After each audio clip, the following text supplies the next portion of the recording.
Hi, it's Okur from One is Freedom to be Happy and Healthy, Wealthy and Healed movement.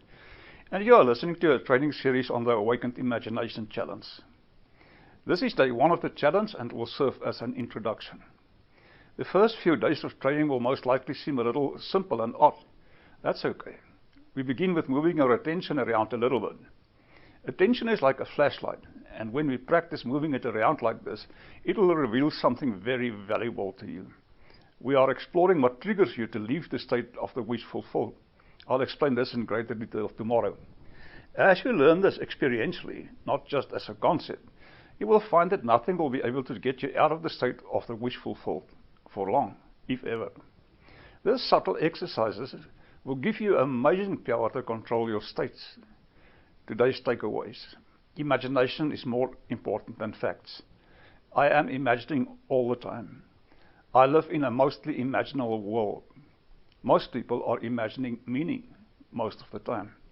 If I imagine meaning on autopilot, anxiety, frustration, poverty, and separation will be the result. Today's action. Do today's drill 3 times for 3 minutes.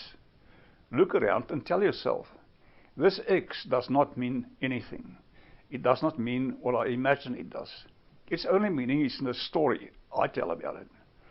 All these lessons was inspired by me being a preacher, NLP practitioner, the Course in Miracles, and lessons I learned from Neville Goddard's books, especially the Pruning Shears of Revision.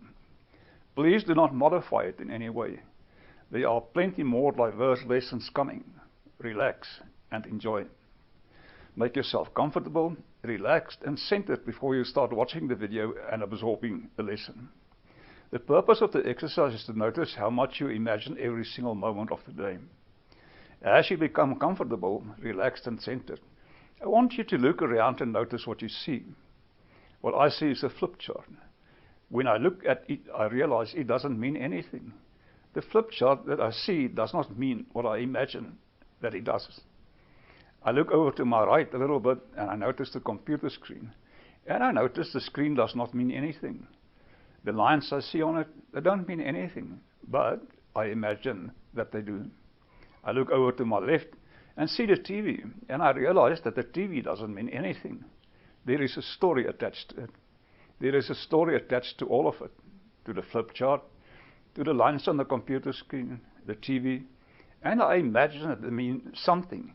And this is my opportunity to realize they don't really mean anything.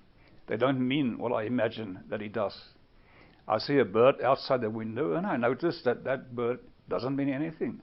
It simply is. But I imagine that that bird there has meaning. Throughout your day you are going to add meaning to everything you see. The other day I watched a young man walk up to 2 girls, and as he was walking up to them, one turned to the other and giggled. And he imagined that that meant something, and what he imagined affected what he did, affected what he thought, and affected what was going to happen. If he had imagined something good, he would be more confident, but he imagined they were giggling at him. He could have imagined that it meant that the girl that giggled liked him, but he chose to imagine on some level, he chose to imagine something that was disempowering. Today's exercise. What I want you to do is simply notice the meaning you attach to everything. The meaning that you imagine that the bird outside the window has. The meaning that the flip chart has. And the meaning that the lines on the computer screen have. I want you to notice how much you imagine meaning into every single thing. Every single day. Every single moment. Every single instant. Just notice when you look at something. Notice what you imagine it means. And then drop that. And when you look at something else, just notice. Let your eyes shift as you notice new things in your environment. Imagine, notice that you imagine meaning, and let it go. What's the point? What we are creating here is wiggle room. What we are creating here is consciousness around your imaginings. You have entered something very wonderful, a course that will change your life. And this course works on these tiny little chunks. These tiny little bits that as you become aware of them, and we have a wonderful slew of exercises coming up over the next 100 days. You are going to imagine all sorts of things around them. And what I want you to do today, just for today, is to notice when you look at something that you imagine it has meaning. Could be good or bad. Just notice the meaning that you imagine something has when you look at it. So, today I just want you to notice and explore the meaning you attach onto everything you see throughout the day. Take notes, have fun. We have a wonderful adventure in front of us. Okay, that's it for now. See you tomorrow, and remember to have fun.